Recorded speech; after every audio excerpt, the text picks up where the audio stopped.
Assalamualaikum warahmatullahi wabarakatuh. Berjumpa dengan saya Rizky Rahmat Hani di acara Belajar Serasa Bermain. Lama sekali kita tidak berjumpa karena kemarin ketika Ramadan saya sibuk dengan siswa-siswa saya membuat sebuah acara yang bernama Ayo Mengaji. Ya halo, kita sedang mau syuting. Sudah syuting Ya, Ayo Ngaji tadi sudah ada Lili dan Lili. Sebentar lagi ada Alvin, ada Angga. Seluruh sedang nyuting. Ini Soleh mau baca puisi. Nah ini udah baca tadi. Siap udah enggak? Bismillahirrahmanirrahim.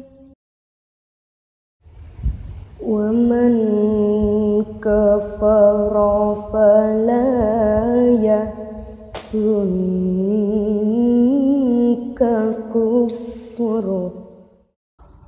Al-Qari'ah Mal-Qari'ah Wa ma adraka mal-Qari'ah. Sebagai seorang guru, untuk mengembangkan kompetensinya, ada berbagai cara. Bisa mengikuti workshop, bisa membaca buku, bisa mengikuti komunitas, bisa juga menonton sebuah film. Nah, ini yang menarik, menonton sebuah film. Ada beberapa film yang pernah saya tonton dan itu sangat menginspirasi saya sendiri sebagai seorang guru. Ada Three Idiots, Deadpool Society, Sete Shogun, Drakon Jakura, Great Teacher Onizuka, Laskar Pelangi, Teresa Mepiar, Lakers, Freedom Writer.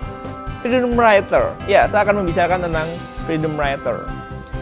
Freedom Writer menceritakan seorang guru bahasa Inggris yang ditempatkan di sebuah sekolah tempat pengungsi karena konflik ras.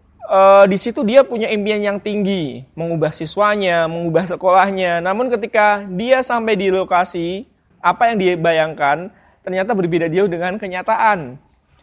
Dia gelagapan ngajar di sebuah kelas. Siswanya susah diatur, siswanya ngegeng satu sama lain, orang Asia sama orang Asia, orang negro sama orang negro, orang Indian sama orang Indian, semuanya susah diatur. Sampai dia pun bingung bagaimana cara mengatasinya. Nah, kemudian dia menemukan sebuah metode, yaitu setiap siswa bebas mencurahkan apa saja melalui buku diary. Siswa-siswa tersebut mencurahkan bagaimana, apakah dulu pernah ada masalah sebelum mereka dipindahkan ke sekolah tersebut, masalah apa yang pernah dialami dengan keluarga, masalah apa yang pernah dialami dengan teman-temannya.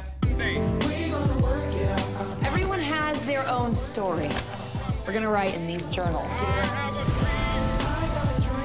There's no place like this out there for us. I can't go back to the way it used to be. Need you. Nah, man, I can't.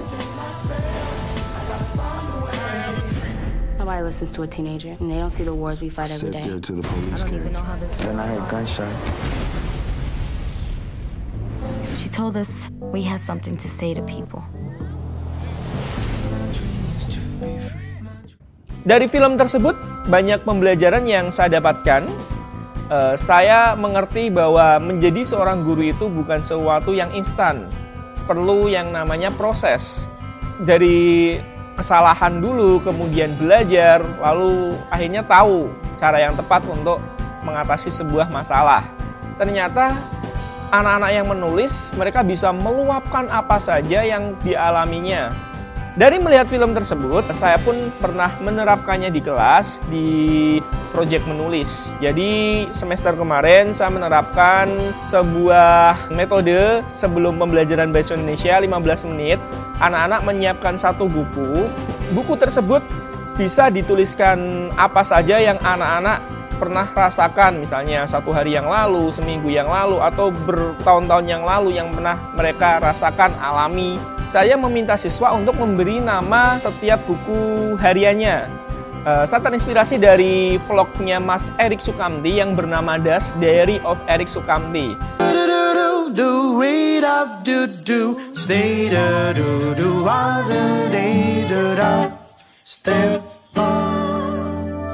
Nah, saya pun menyuruh anak-anak, bebas kamu memberikan nama buku harian kamu. Misalnya saya punya buku harian namanya Keris, Keseharian Rizky. Kalau kalian terserah mau apa aja. Banyak nama-nama yang unik setelah saya lihat dari buku harian siswa-siswa saya. Ini contoh buku hariannya. Ini namanya Daisy, Diary of Kasasi. Namanya Cacing, Catatan Cicing. Kemudian ini ada Candi, Catatan Dina Elviana. Ini dari Nabila Suraya, nggak dikasih nama. Kaki, Kasih Kicau. Apa ini? Cabu Cilra, Catatan Buku Kecil Vira. Coretanku, BHD, Buku Harian Dul. Cacet, Catatan Kucet. Namanya lucu-lucu. Jadi gitu. Mereka memberikan nama setiap buku catatan biar mereka serasa memiliki buku catatan itu. Di sini ada beberapa kisah nyata yang anak tulis, ada yang mengenai keluarganya. Di sini juga ada yang mengenai sekolah. Banyak sekali, ada juga kemarin yang saya baca mengenai dia masih sayang seseorang. Tuh, ada yang tentang impian-impiannya juga. Ada yang tentang ide-ide juga di sini nih, ada yang tentang ide-ide. Tujuan saya membuat ini agar anak-anak punya wadah untuk mengapresiasikan sesuatu, dan kalau bisa sih catatan-catatan yang di sini kalau mau mereka bisa tulis di blog atau mereka bikin Tumblr. Bagus juga ya kalau yang mengikuti era sekarang namanya vlog, bikin vlog, video blogging. Terima kasih, semoga metode pembelajaran kali ini bisa bermanfaat dan memberikan inspirasi. Selamat pagi, siang, sore, malam. Sampai jumpa. Assalamualaikum warahmatullahi wabarakatuh.